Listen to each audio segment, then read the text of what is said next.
The Iliad, one of the oldest pieces of literature, begins with a plague. The fleet in view, he twanged his deadly bow, and hissing fly the feathered fates below. On mules and dogs the infection first began, and last the vengeful arrows fixed in man.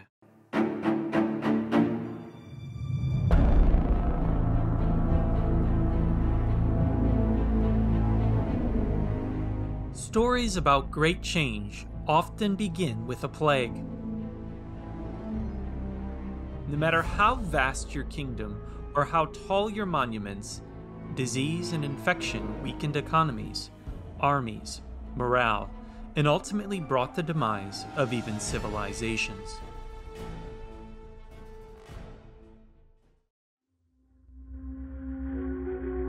Let my people go.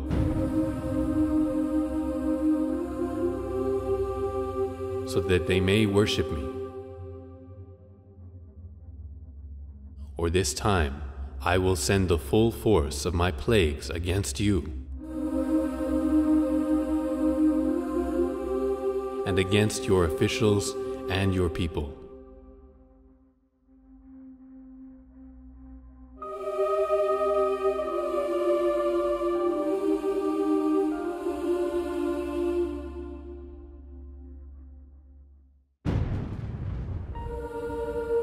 So you may know that there is no one like me in all the earth.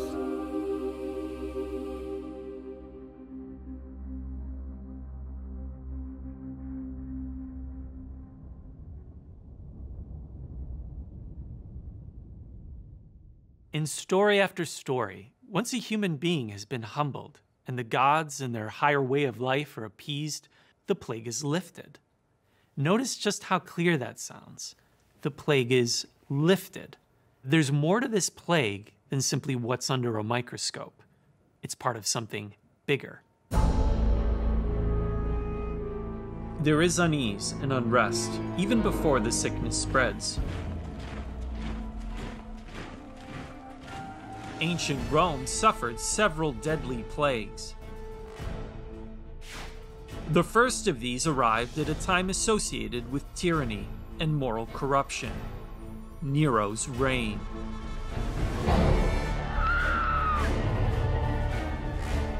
Nero falsely accused and executed with the most exquisite punishments those people called Christians. They were killed by dogs by having the hides of beasts attached to them. Or they were nailed to crosses or set aflame. When the daylight passed away, they were used as nighttime lamps.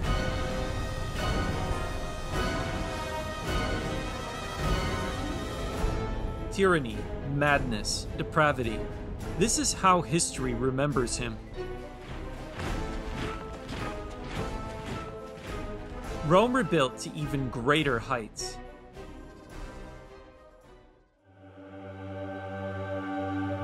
But even the Pax Romana could not withstand the plague. Unprecedented peace and prosperity came to an end when disease killed up to 2,000 a day and wiped out a third of the population in many areas.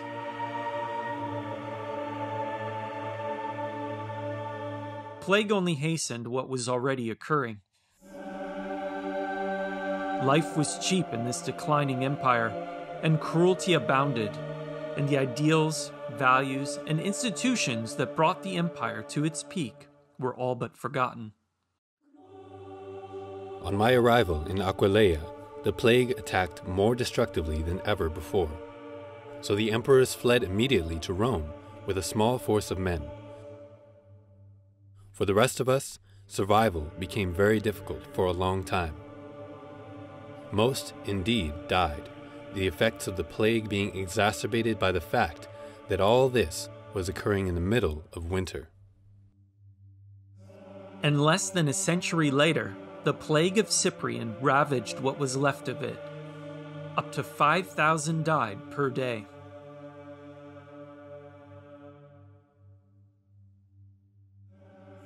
If Rome's great mistake was to persecute Christianity, then what is our mistake today?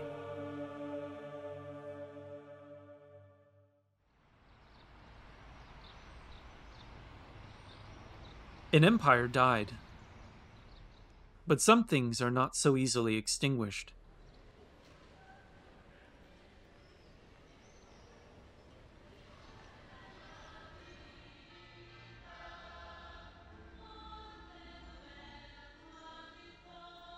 Generation after generation, century after century, millennium after millennium, plagues are part of the human experience. Civilizations come and go, but plagues always return.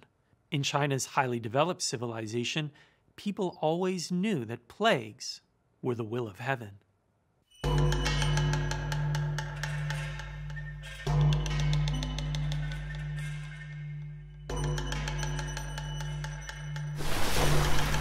During the first 9 years, all went well. Grain harvests were large. The people were happy with their work. Doors were left unlocked at night. That was the period of first abundance. Another 9 years of prosperity followed. That was the second period of abundance. 9 years more, the fields continued to flourish. That was the period of third abundance. During that time, the people enjoyed great happiness. Who could have foreseen that extreme joy would give birth to sorrow? In ancient China, plague was a prelude to change. When a good king can reproach himself, the land prospers. When a king puts the blame on others, the country declines. When rulers became cruel and corrupt, natural disasters followed. Famine, rebellion, and destruction would bring each of these once great and powerful dynasties to a close. The Han Dynasty is considered a golden age. But its last years tell a different story. Massacres, puppet emperors, and the evil warlord Dong Zhuo incited war and rebellion. He would publicly torture his enemies for entertainment in gruesome ways, such as cutting out their tongues and eyes and burning them alive at banquets. The villain Dong Zhuo has robbed the empire and murdered the emperor. Heaven and earth will not bless him. The gods and men alike will not accept him. That period saw one of the worst plagues in China's imperial history. At its peak, the Han Dynasty population exceeded 60 million. After plague and war ravaged the last years of the dynasty, the population shrank to only 23 million by the time the dynasty fell. Out in the field are bones from dead people. I traveled 300 miles without hearing one rooster crow.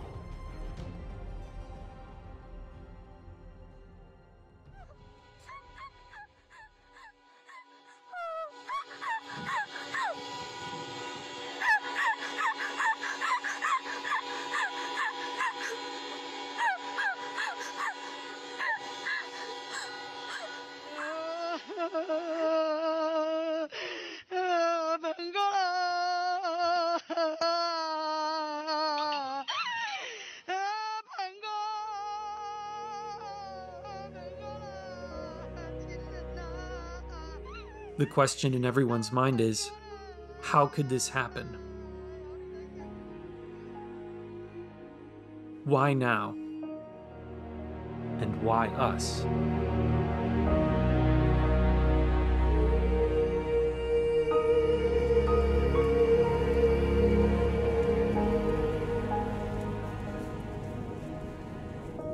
Many people feel that change is coming. Many people feel that we are at a turning point. Powerful empires in history had been brought to their knees by plague and infection. It's not far off to expect that history is repeating itself.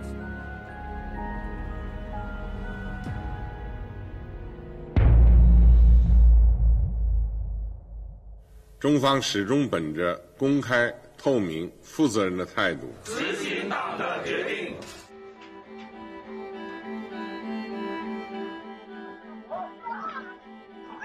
Here, truth can be harder to find than treatment. In China, ground zero for the pandemic, people are trapped. 毫无保留同各方分享防控和救治经验。重症患者我们不收，生活不能自理了我们也不收。这些做法体现了人道主义精神，体现了一个负责任大国的责任担当。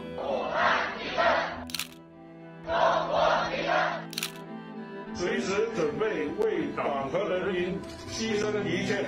因公性质，其中大平安占92.5%。 The party has celebrated the dead as martyrs of the Chinese Communist Party. 体现了中华民族同舟共济、守望相助的优秀传统。 In reality, they are the victims of a cruel regime.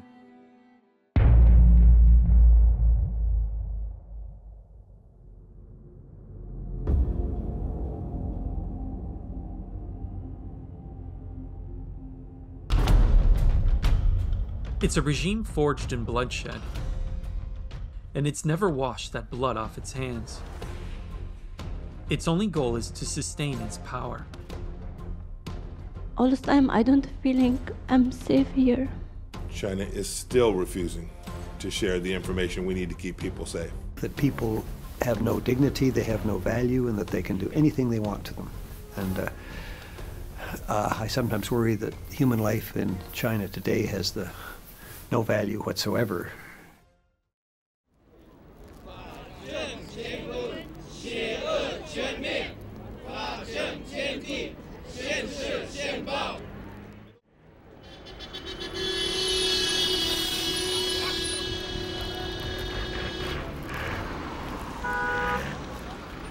Go!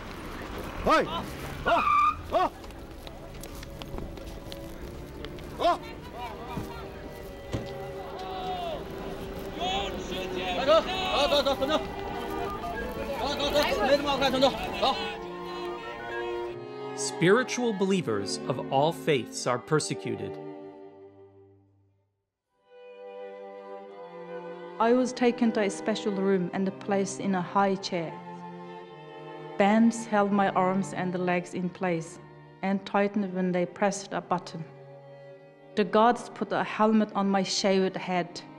Each time I was electrocuted, my whole body would shake violently. Why?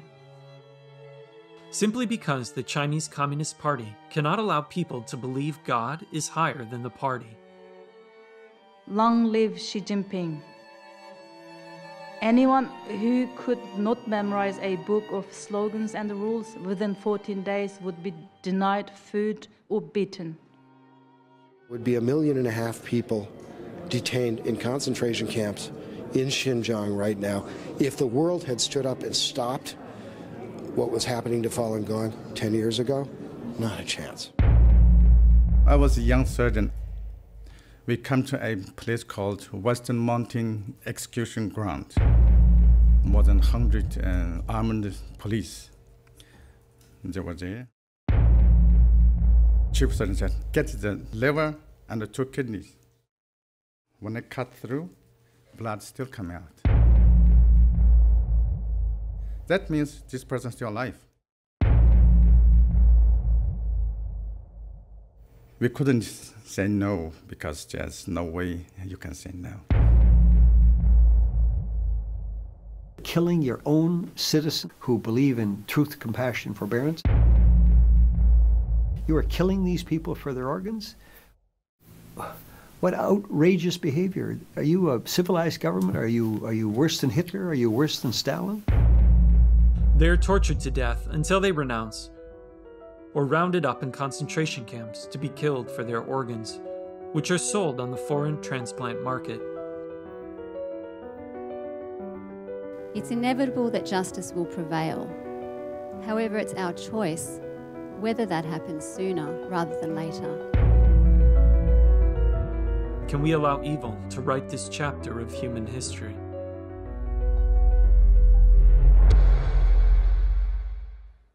Tang Dynasty Emperor Taizong said, "The rise and fall of empires may be understood by observing history. There is a lot of wisdom that has been passed down through the ages. Humanity has prevailed because we value integrity and compassion, human dignity and justice. But these values cannot survive under a tyrannical regime."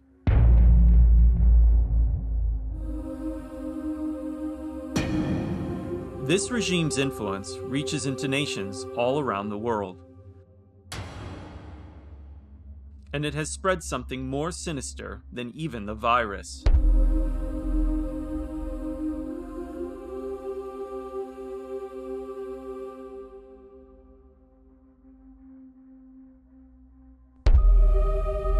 The recent pandemic cast a harsh light on reality, and we see how the whole world has aided this evil regime.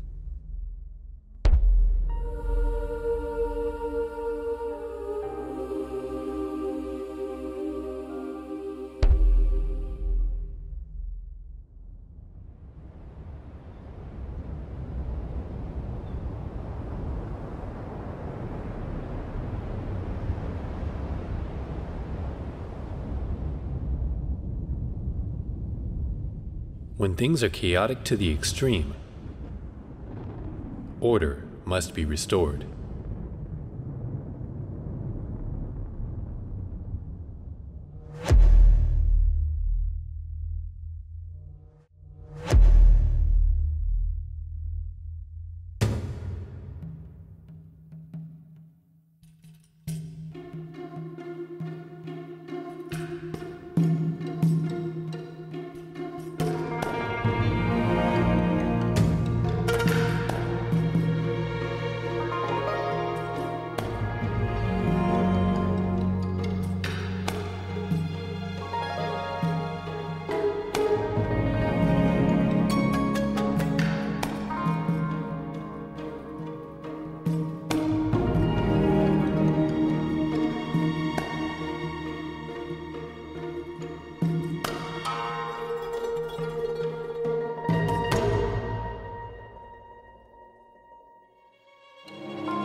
These dark times are not without hope.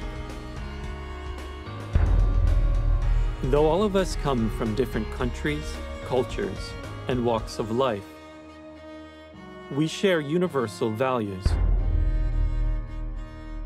We can still summon our compassion and integrity. We can still uphold justice and human dignity.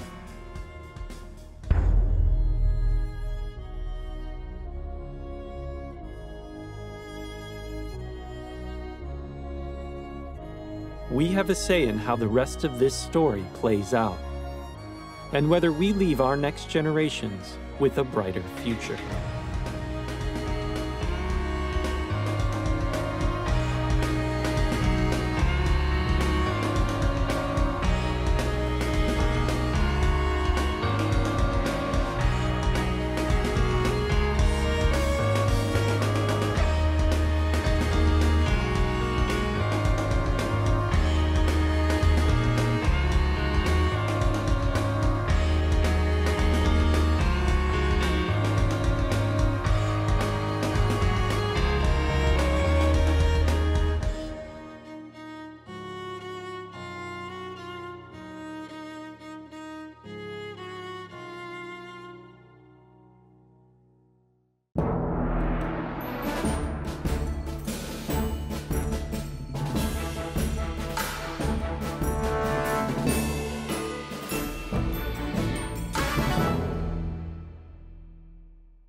China, an ever-changing giant.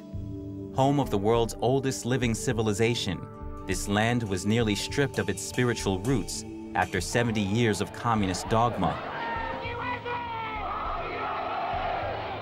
After the disastrous Cultural Revolution, the Chinese Communist Party, or CCP, pretended to reform itself so it could attract foreign investment. Now it is done pretending. It's critical the world understand the regime's agenda, tactics, and how to deal with it, or we risk being caught underfoot by the imminent dangers it presents. The coronavirus outbreak is the latest wake-up call. Originating in China, the virus got out of control because the CCP hid it and lied about it. One of the first Chinese doctors who tried to warn the world about a new coronavirus died on Friday from the illness.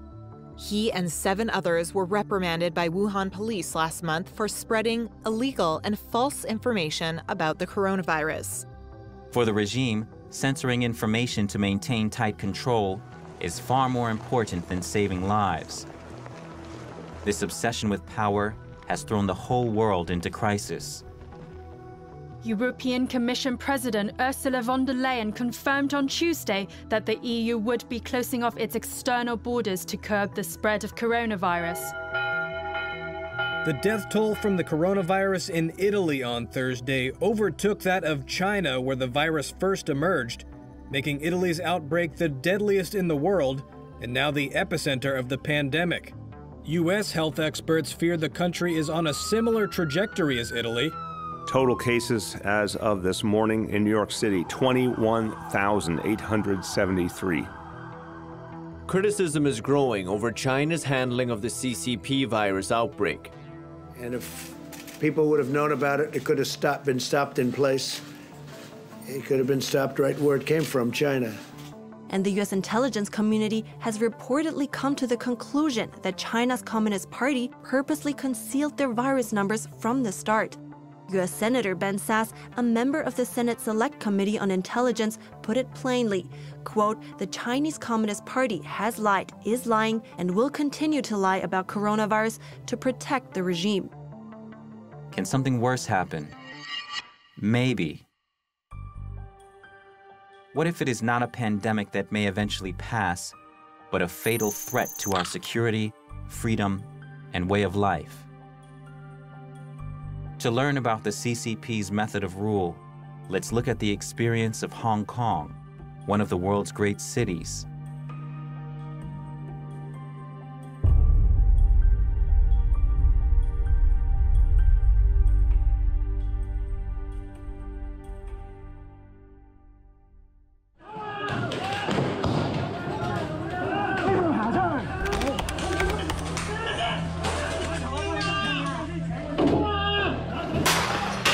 Hong Kong's Polytechnic University was in flames on Monday as police laid siege to the educational institution turned fortress.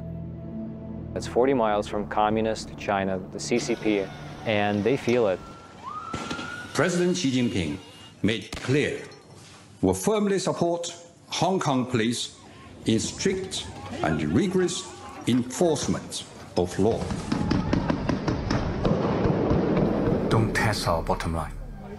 And if we have to respond, I believe the only option is to use deadly weapon. It looked like they were going to run over some patriots. We've got the M16s ready to shoot, ready to fire.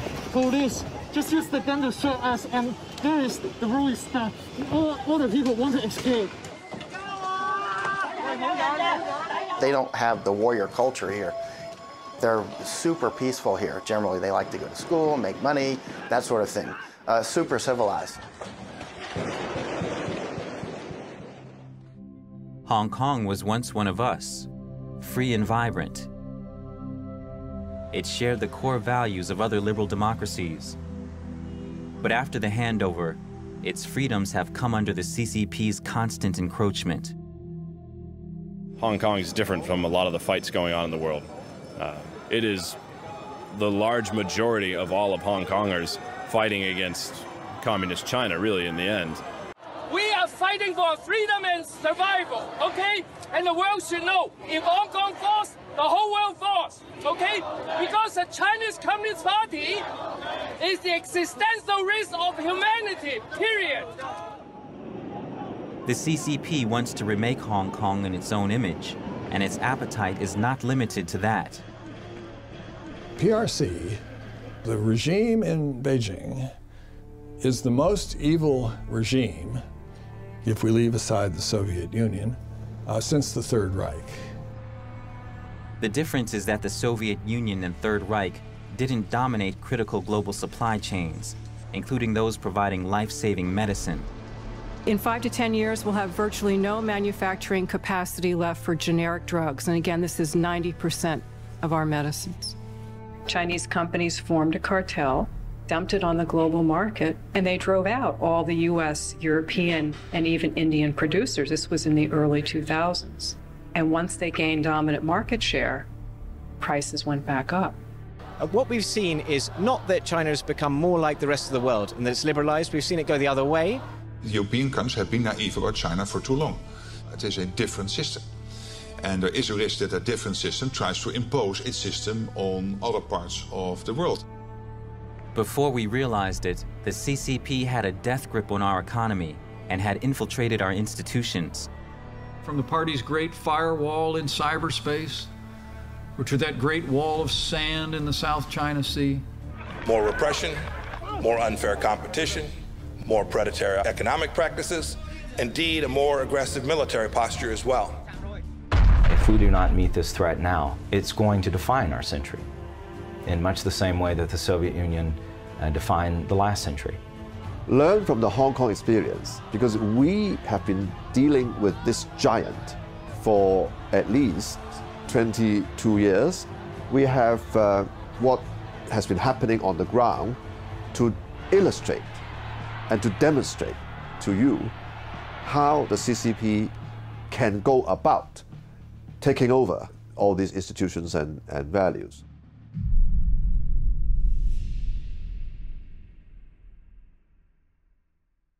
In 1984, the CCP made a promise to the world. One country, two systems. Hong Kong people ruling Hong Kong.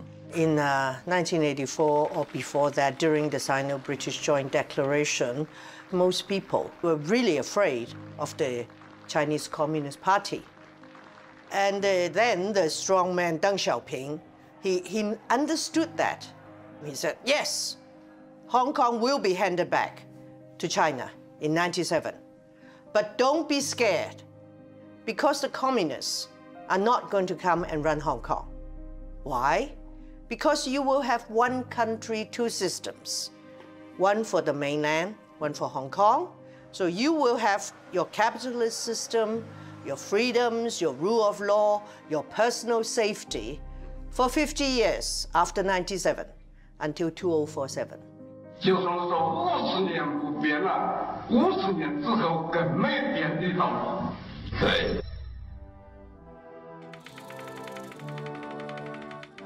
Now, Hong Kong people are to run Hong Kong. That is the promise, and that is the unshakable destiny.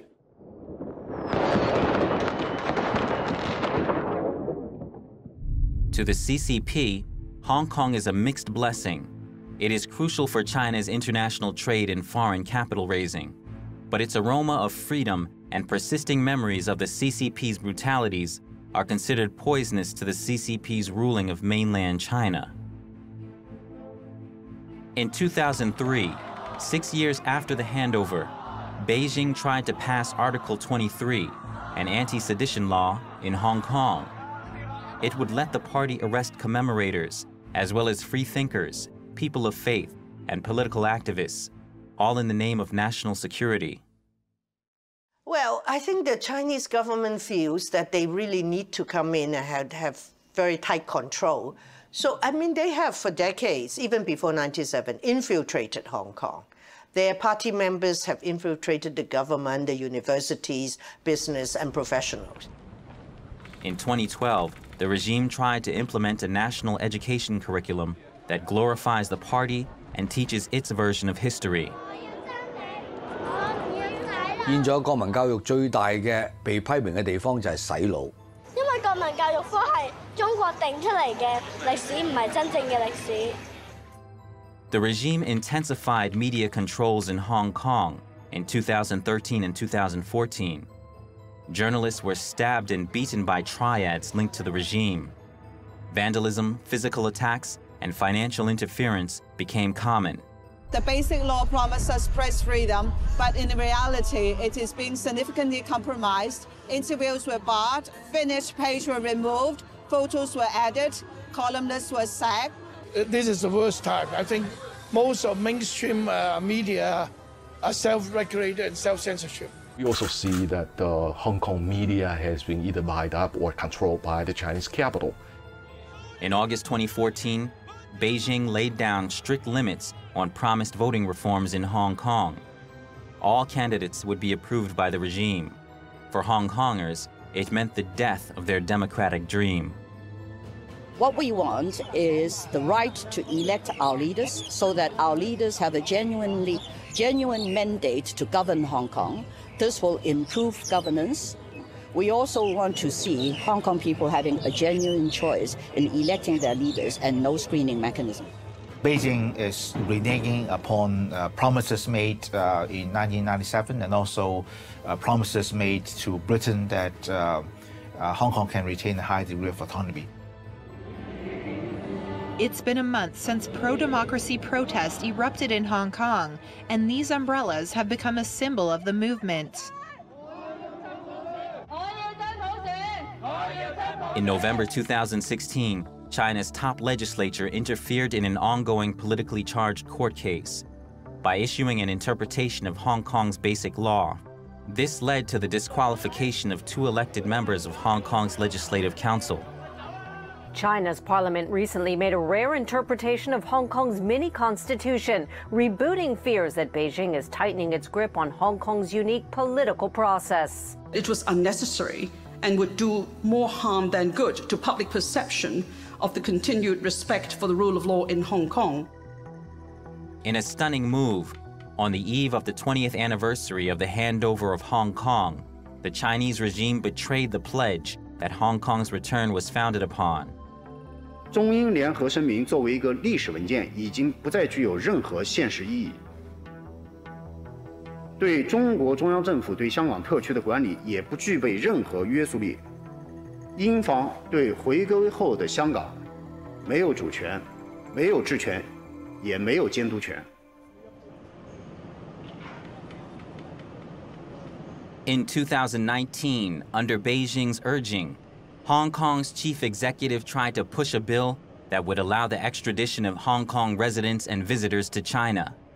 Over the 22 years after reversion of sovereignty in 1997, there have been time and again many breaches of the basic law, but not as seriously as on this occasion when they tried to send us back to stand trial in the mainland. This is a very important piece of legislation that will help to uphold justice. It would allow for the extradition of basically anyone that Beijing doesn't like. There, those extradited would be subject to the CCP's judicial system, which remains an instrument of control for the regime. Massive Hong Kong protests broke into clashes with police Wednesday as riot officers let off rubber bullets and streams of tear gas. You shoot the journalists! It's still Hong Kong, not China. You can say that this is the last straw off the camel's back, which triggers a very deep awakening on the part of Hong Kong people, because it affects every person who is physically in Hong Kong, including even foreigners.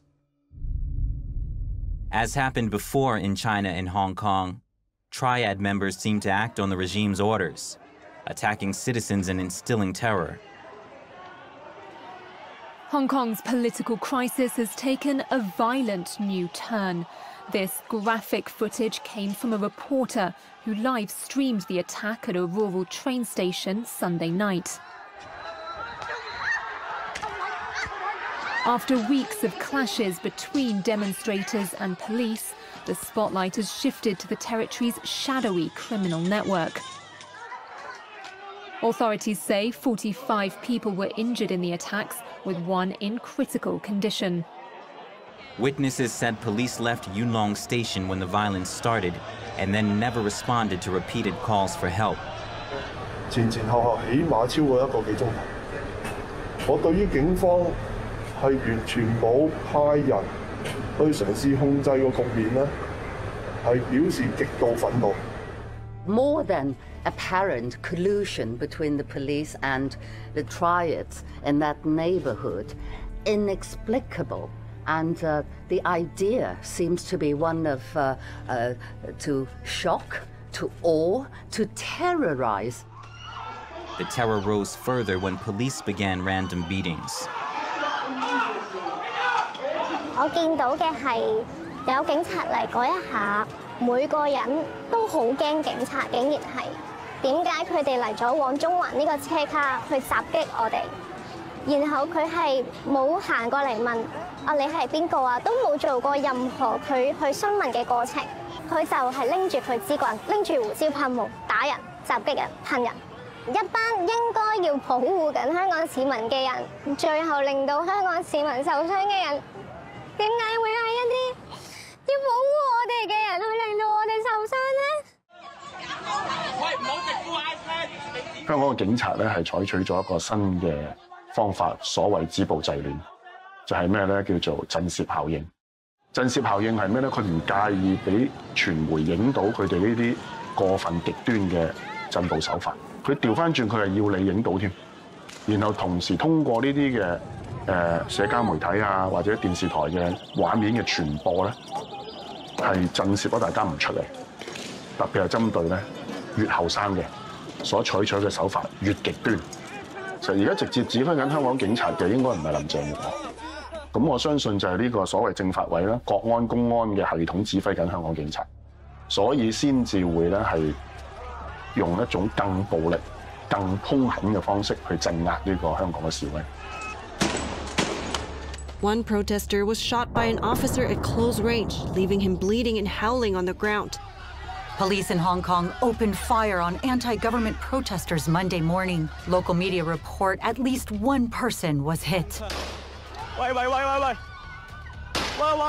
Video footage showed a protester lying in a pool of blood, his eyes wide open.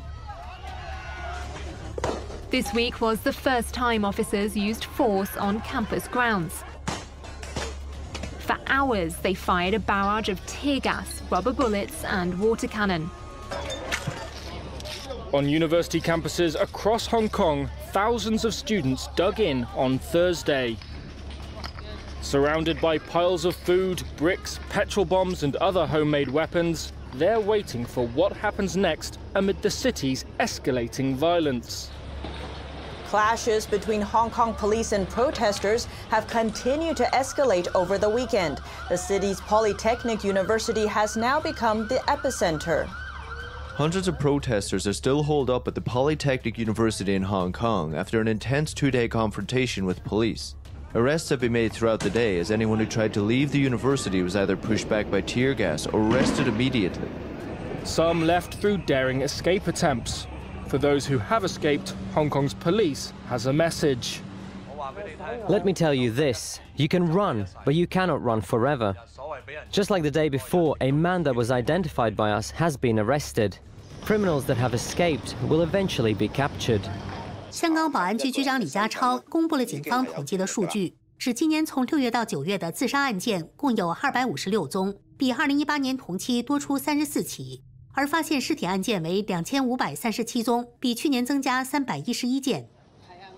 Many of the victims are young protesters with questionable details surrounding their deaths. Christy Chan was last seen in late September on her school campus. After she went missing for 3 days, her naked body was found at sea. Police dismissed critics' claims that Chan died at the hands of the police force, saying there was nothing suspicious about the teen's death, calling it a suicide. 日前，一名蒙面港警在接受韩国媒体采访的时候，披露多个警报内幕，包括陈彦霖浮尸案、721元朗恐袭案，以及警察涉嫌強姦示威者等個案。好似啱所講，因為全裸嘅浮屍太少見啦，實在。即一開始其實警察內部係懷疑係謀殺，跟住之後向公眾公開嗰陣就話係屍體發現咁樣。佢內部淨轉埋嗰個調查方向轉喺度屍體發現啦，即係禁止內部以謀殺方向去調查。民眾能夠普遍能夠感受到這種自殺是不尋常的，而且是年輕人。 有的是撈起來都是背包，就是他的打扮都是黑衣服，勇武的那種打扮。那人們普遍感覺到恐懼襲來，感覺到中共讓你意會到這是中共幹的，他故意讓你意會到是中共幹的，但是沒有證據，警察說沒可疑，但是他也讓你感覺到這裡的很多破綻，就是說不是一單兩單，是這個時候密集發生的這些事情。 So we're here at the Epoch Times print shop in Hong Kong. Just this morning, 4 masked men entered the print store at about 3:30 a.m. with gasoline cans and actually threw gasoline down on the floor and actually lit the print shop on fire, either in an attempt to burn the whole place down or as a threat to the people working in here. The Epoch Times is one of the only Chinese language papers and papers around the world who report very accurately with an in-depth knowledge of the Chinese Communist Party. 攻击印刷厂那一天呢，11月19号也是大举安发表九评共产党社论的15周年的日子。大举安的九评共产党社论呢，触发了中国大陆的一场精神运动，就是退党潮。现在目前超过3亿的民众，中国民众用化名的方式退出中国共产党的这个相关组织。 那中國共產黨對大紀元的這種恐懼和這種憎恨呢，就不言而喻了，都看得到。我哋可能5年前雨傘運動嗰時仲會講緊話冇激嬲共產黨咁樣，但係其實經過5年之後，當香港人發現其實呢一切嘢嘅幕後黑手係中國共產黨嘅時候，香港人已經好勇敢，可以企出嚟話：我哋依家就係要面對共產黨，要面對中共呢一個政權。咁我諗呢個已經唔單單只係某部分抗爭者嘅民意。 而係大部分香港人嘅覺醒。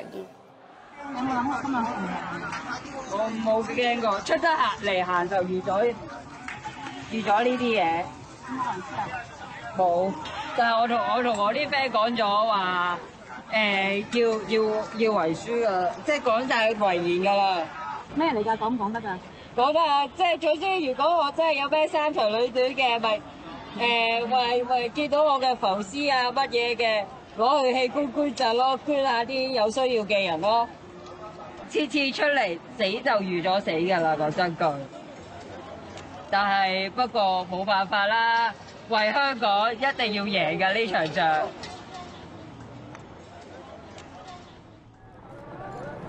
A lot of the people I spoke with, I asked them, I'm like, hey, the CCP is very intolerant, very inflexible, and they're not likely to grant those 5 demands. How long are you willing to fight for those 5 demands? And almost everyone I asked to, dozens of people, they said one of 2 things: until I die or until they're met. 香港人能夠咁不怕死，走在世界嘅前線對抗嗰個極權，係因為我哋唔係中國人咁樣喜歡做奴隸，我哋唔做奴隸，我哋就係講俾政權聽，我哋係唔會屈服嘅，我哋係站喺個前線咧，係對抗呢個龐大嘅鎮壓共產機器。我哋係無路可逃，我哋諗住死，我哋不如就繼續抗爭落去。民不畏死，奈何以懼之？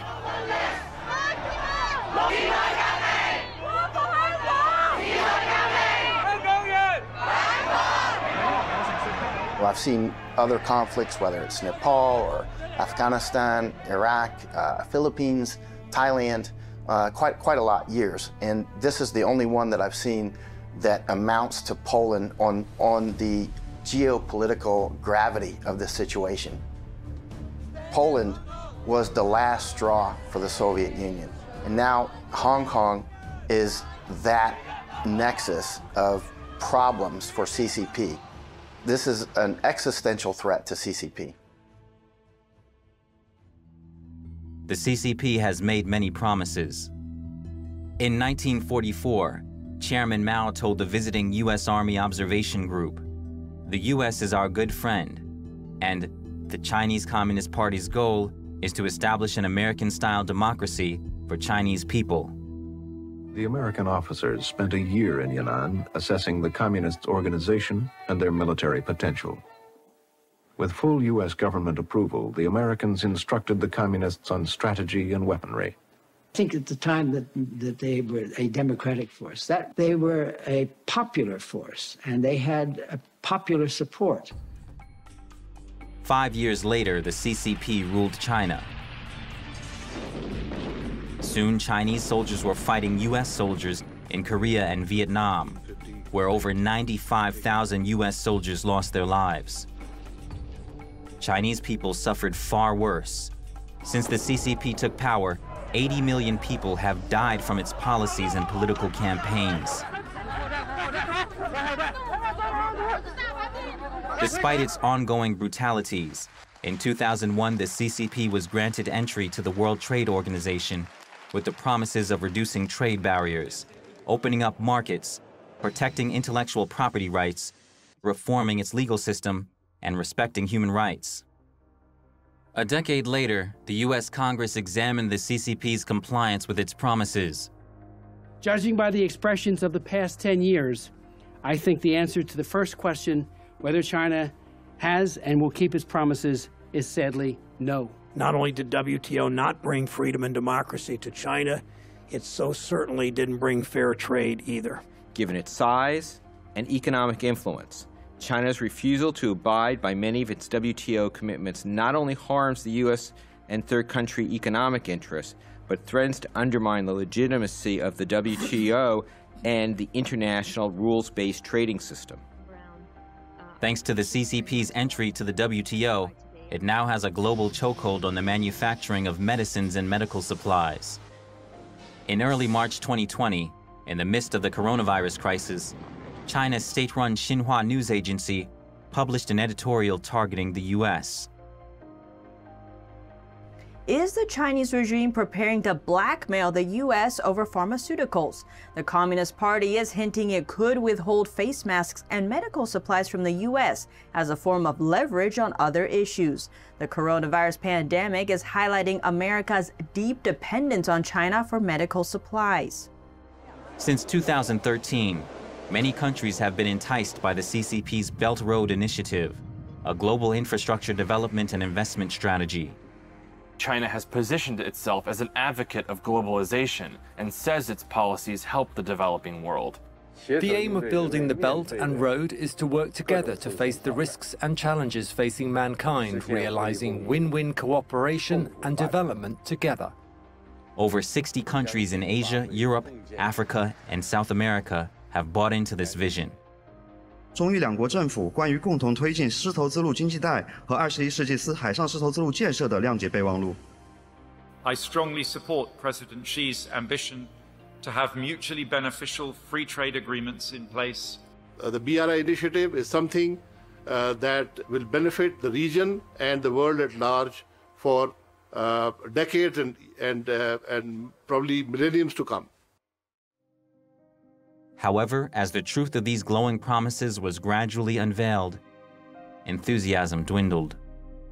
Die Forderungen der europäischen Unionsländer, solche Stichworte wie freien Handel, Level Playing Field, gleiche Bedingungen aufzunehmen, dass diesen Forderungen nicht nachgekommen wurde. Critics of Belt and Road say it traps some poor countries with debt that could put their sovereignty at risk. These Chinese institutions are lending to countries often with very opaque agreements that no one knows the terms of until there's a bankruptcy or a failure to deliver, to pay back the terms of the loans, often with corruption taking place and outright bribery of local officials for projects of dubious merit that don't use local workers or local materials, but really are almost at the exclusive advantage of Chinese lending institutions, Chinese industrial overcapacity, Chinese labor access, with ultimate Chinese political control strategies and objectives over many parts of the world. Do not accept foreign debt that could compromise your sovereignty. Protect your interests, preserve your independence, and just like America, always put your country first. With its growing clout, the CCP has bared its claws. From its military expansion abroad to its control of more UN organizations, from its infiltration and coercion of international businesses, universities, news media, movie studios, and governments, to its public assaults on organizations and individuals who dare to criticize it, the CCP is attacking the vital organs of the free world, like a political incarnation of the deadly coronavirus. They're using our institutions and our norms and our values against us in ways that we hadn't necessarily envisioned towards their own authoritarian agenda. This is part of a persistent effort by Beijing to rework the international order to its advantage. So I was telling our friends in liberal democracies that if you do not try to rectify this now, given, say, a decade more, you will find yourself to be completely helpless and you will be at CCP's mercy. If you do not act now, what Hong Kong experienced and went through in the freedom movement during the last 6 months could easily be your fate in the future. So it is, to put it shortly, today's Hong Kong can be the world's tomorrow if you do not act now.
Qu'est-il arrivé à ce monde dans lequel nous vivons? Pourquoi?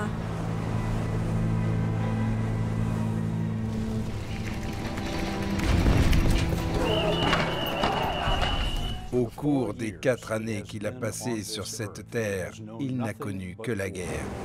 Où que j'aille, les choses que je vois,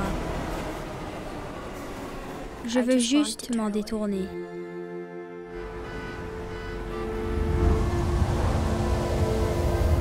Les rêves que j'ai, les histoires que je pourrais raconter, seront-ils encore possibles?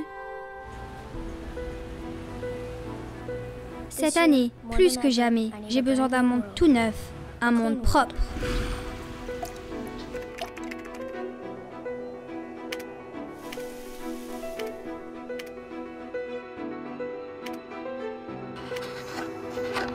Où je pourrais m'améliorer et être inspirée.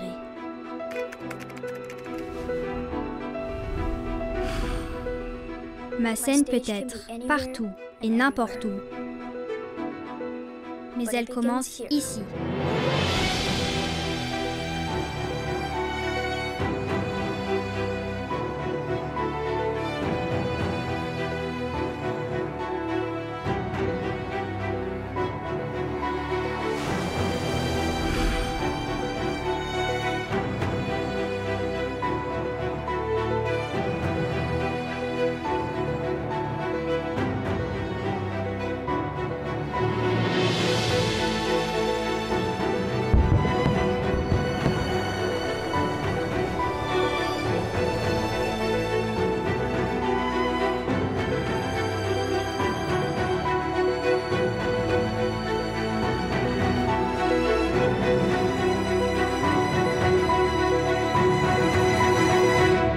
Changing World, un monde plus lumineux.